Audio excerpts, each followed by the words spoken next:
Hello and welcome to Crypto News. Today is July 2nd, 2025, and here are the top cryptocurrency news stories. Today we're going to start our episode by going to Connecticut, which doesn't want to deal with cryptocurrencies at all, as its government has passed a law that essentially bans their use. This law prohibits the government from accepting or demanding payment in the form of digital currency, or from purchasing, owning, investing in, or creating a crypto reserve. So there's definitely a state in America that doesn't want to deal with cryptocurrencies at all. Moving on, we'll also mention Grayscale, which has received the green light for one of its ETFs, specifically the so-called Digital Large Cap Fund, which is an ETF that holds multiple cryptocurrencies, including Bitcoin, Ethereum, XRP, Solana, and Cardano. We should mention from other articles we've read that this ETF will have Bitcoin at 80.2%, with the remaining cryptocurrency sharing the percentages. Moving on from ETFs, we move on to our exchanges, starting today with ARK Invest, which sold Coinbase shares, specifically $95 million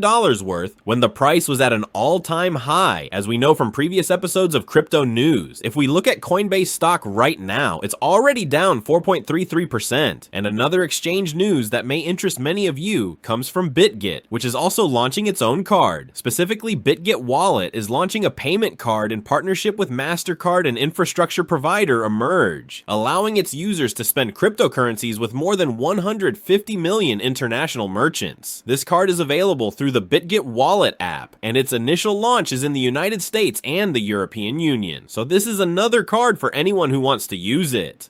Now, moving on to our stablecoins, we go to Circle, which, officially, because this is something I've been hearing since yesterday, has applied to become a US-based trust bank. One of the main things it plans to do is manage its own USDC reserve, if it apparently gets this particular license. Meanwhile, a new stablecoin is coming to Europe, and it claims to be legal. This particular stablecoin is called Global Dollar USDG, and it was launched in the European Union by Paxos. It claims to be fully legal under the MyCA regulation. Furthermore, this particular stablecoin is supervised by the Finnish Financial Supervision Authority and the Central Bank of Singapore. It also has major exchange partners such as Kraken and Gate.io, so this is another stablecoin claiming legal status in Europe. Moving on to our coins, we move on to an Ethereum Layer 2 called Katana. Katana, as we said, is an Ethereum Layer 2 that is very fast, cheap, and efficient. Specifically, we learned that it launched with over $200 million in TVL and is focused on Ethereum's DeFi space, apparently the largest in the cryptocurrency market. And while we're on the subject of Ethereum, we can't leave out Ethereum itself, which now has a new foundation focused on increasing its price. Specifically, the Ethereum ecosystem is receiving full support from a new organization called the Ethereum Community Foundation. The foundation's mission is to support the institutionalization of the Ethereum infrastructure and ultimately increase the price of Ethereum. The organization has currently raised millions of dollars in ETH, which will be distributed to projects aimed at creating reliable infrastructure that theoretically will be used in the future, and thus increase the price of Ethereum. So since we're talking about prices, it's time to go to our favorite cryptocurrency market, with Bitcoin at $105,000. Finally, as we can see, we are below our resistance when Bitcoin failed to break yesterday. However, this is a one-day chart. As we always say, we have to look at the long term, and the good news is that there are not many Bitcoins left, as you've often heard me say in cryptocurrency news. According to Glassnode analysis, less than 15% of Bitcoins are left on exchanges. As you can see from this first chart, the orange-yellow line shows Bitcoins in the quantities that are on exchanges, and we are below 15%, please. So the fewer Bitcoins, the better for the price. That wraps up the top news for crypto. Today is July 2nd, 2025. I'd like to remind you that the content you just watched is created for educational purposes only and should not be considered as investment advice, but rather as investment opinion. Please subscribe to the channel, leave a like, and feel free to comment. Take care, everyone, and have a good day.